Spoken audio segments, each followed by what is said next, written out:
Hi, I'm Liz. And I'm Rhea.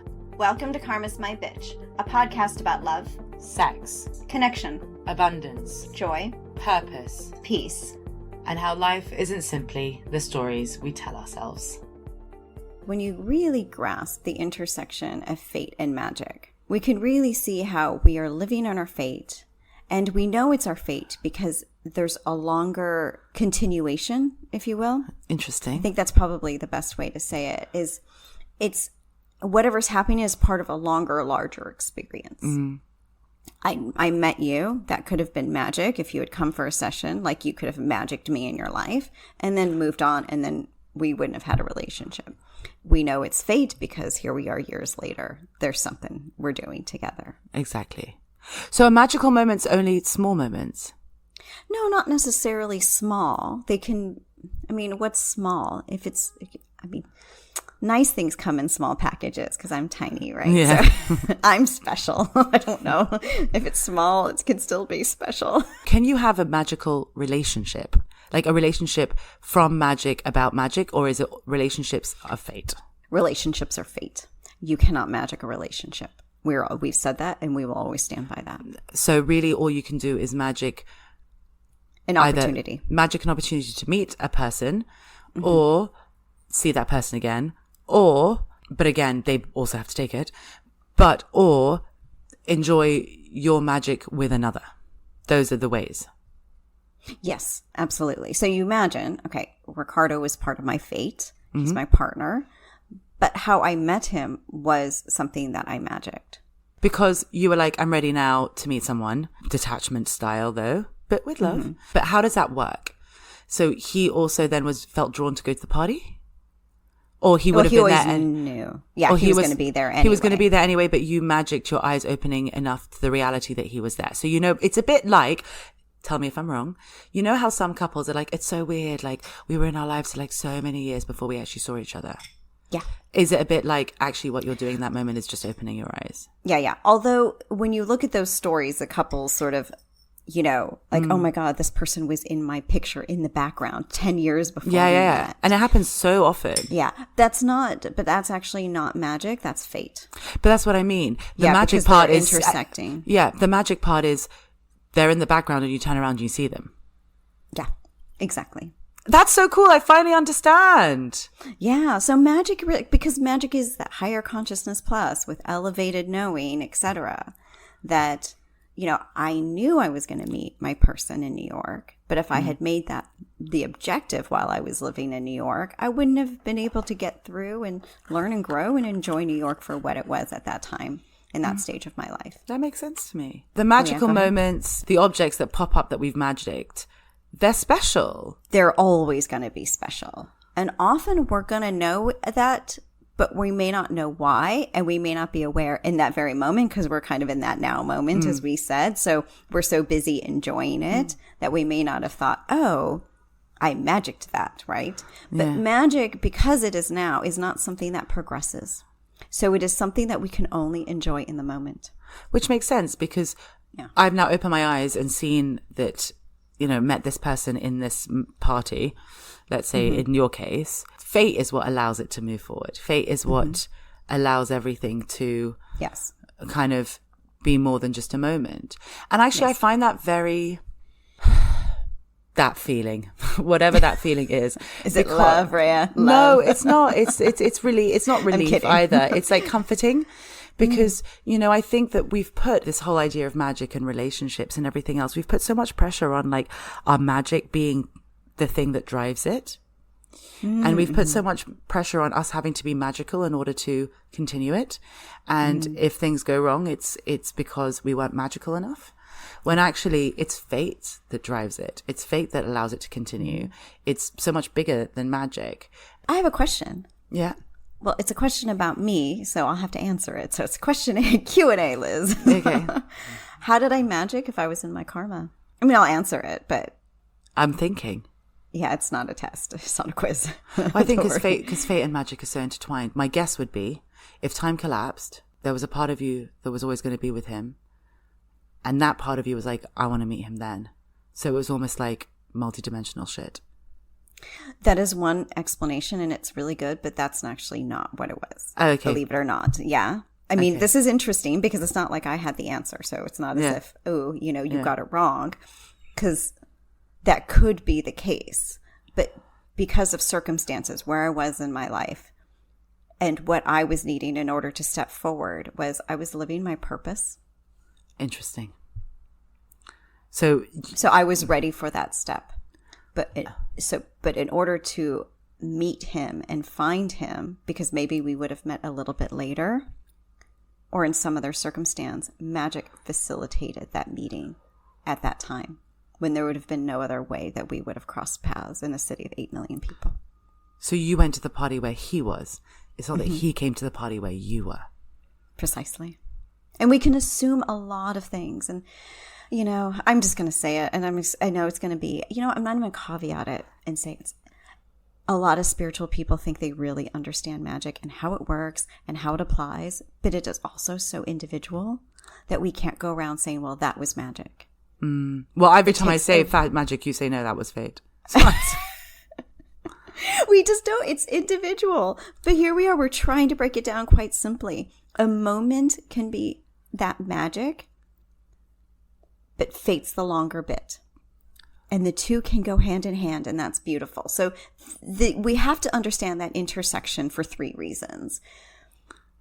We can really, it's that yumminess. Remember where you're like, I always think it's magic, and then you say it's not. Because it's easy to think that that everything is magic.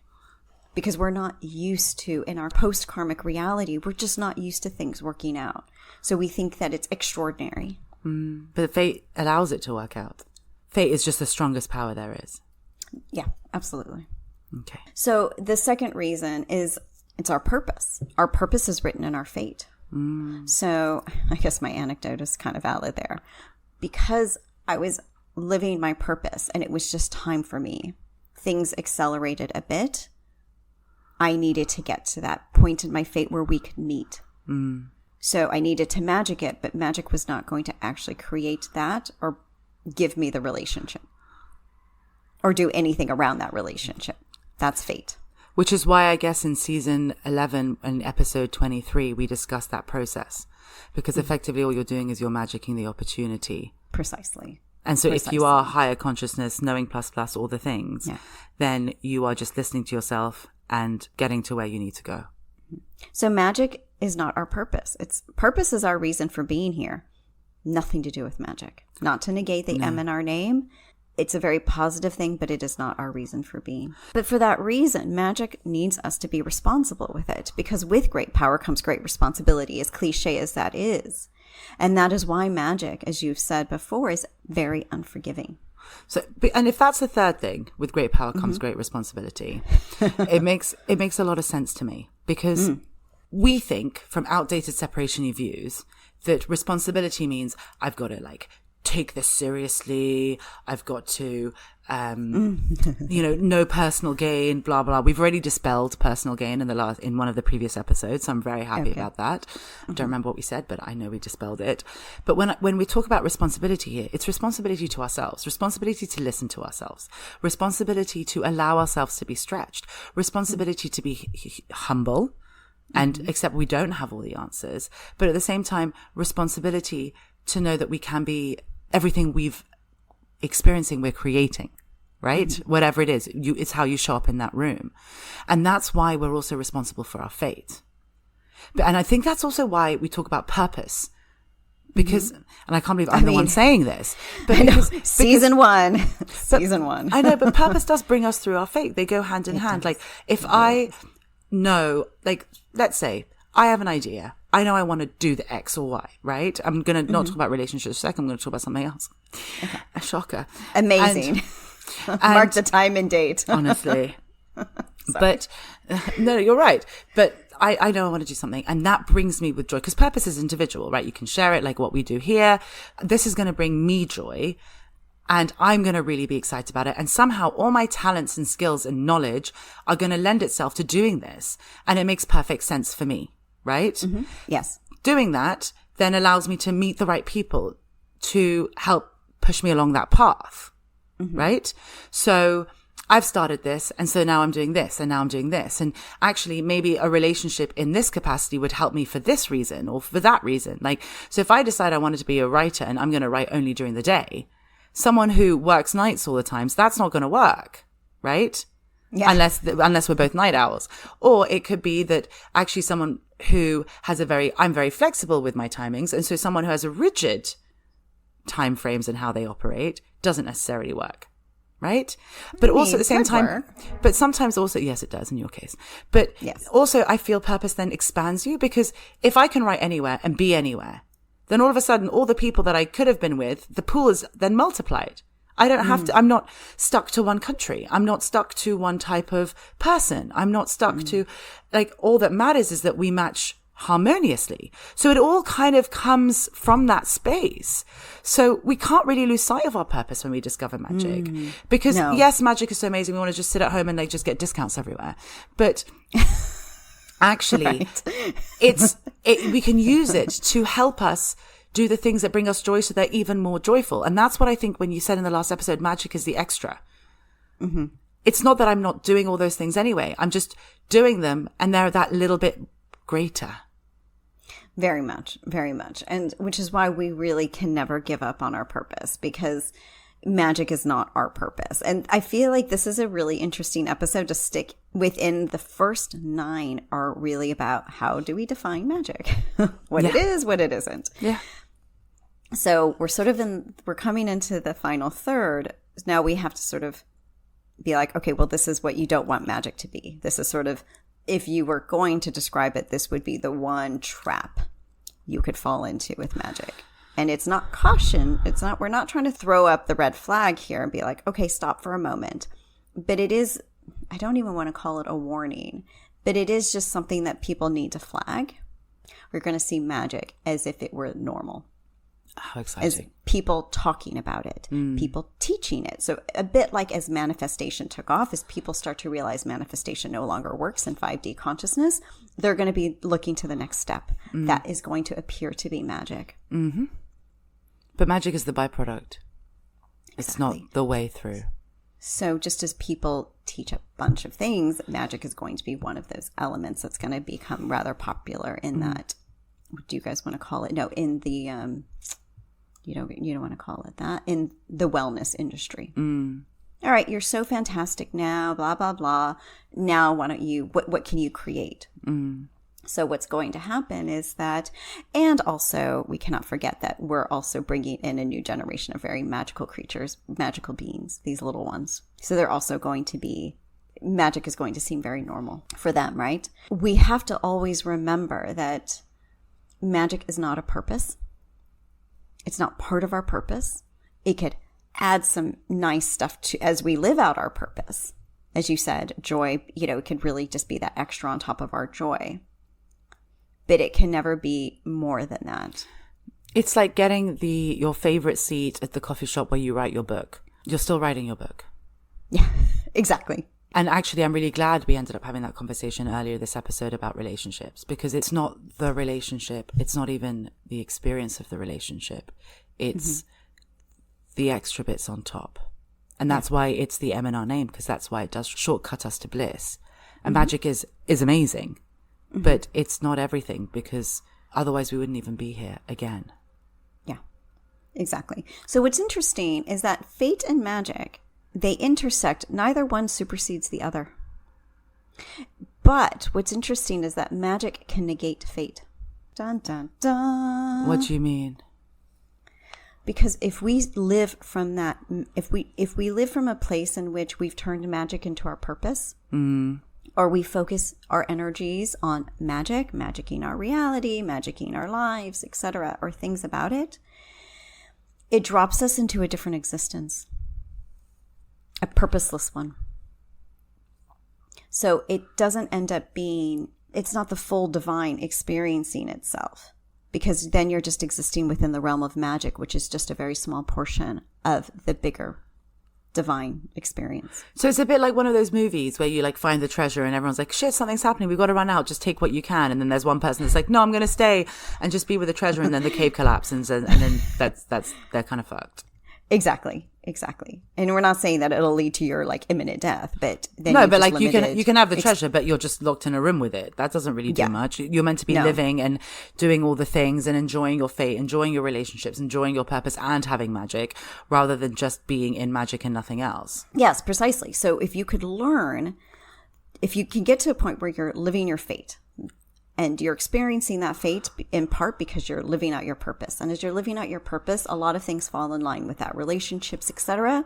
And from there, everything, as you said, is kind of an ease and grace thing. And it becomes really magnificent because fate allows for that. Fate is our pursuit of happiness and ultimately bliss. So it's not just, okay, now I'm just going to like dive into my purpose. And then it just becomes this humdrum existence. There's a lot that gets written, that is written, and we then get to create around that when we realize how powerful we are. So we don't want to give up on that and say, well, magic, because it's extraordinary, or it's seeing is believing, and wow, I'm really seeing how powerful I am in this particular. But fate is also really fucking extraordinary. It is. It really is. But there are some who are going to be like little magic addicts, just like they're manifestation-y addicts, right? Yeah. Well, let me see what else I can do with this. What other rabbit can I pull out of my hat? But you can do all of that whilst also living your fate. It's just basically my point. You can have it all. Precisely. And that becomes the fullest existence that we can have aside bliss, which is pretty fucking cool. Like you said, you know what? If I have love and happiness and magic, I'm golden. I'm golden. You're like, it's more than enough. I'm very happy. You can have bliss. You can have bliss. Fine, I'll take bliss. I'm going to have love, sex, magic. That's all I need. It's all I need. Yeah. Because that's happiness for me. Yeah, because we didn't come here for magic. We came here to have the best lives ever. Yeah, we really did. And magic isn't about it's not about 5D. It is something we can do. It's something we all have the power to do. And that can help us wake up to our divinity or our full divine, right? That we are. But we're here for so much more, and it's something that we need to remember. So this is, I guess, what would we call this? What would we call this episode? You can have it all, so don't settle for just one thing. Have it all. Have the fate, have the magic, have everything. Yeah. Because if you have everything, your purpose is going to be fucking cool. Your fate is going to be fucking cool. The magic is going to make it just that little bit cooler. And then you get to have it all, and you get to actually achieve loads whilst also having all those experiences that magic can offer. It's the everything. It is. And while I thought we were finished with this, I feel like if somebody were to happen upon this episode but miss all of our other episodes about purpose, we talk about how purpose is what brings you joy, and then that joy begets more joy, and as you follow that, etc., you just keep going. Now, you and I think I have to acknowledge that we're somewhat exceptional in that sense of purpose, because we came together and in our mission work, we created this podcast, et cetera, et cetera. Now, for maybe the average person, what does purpose look like?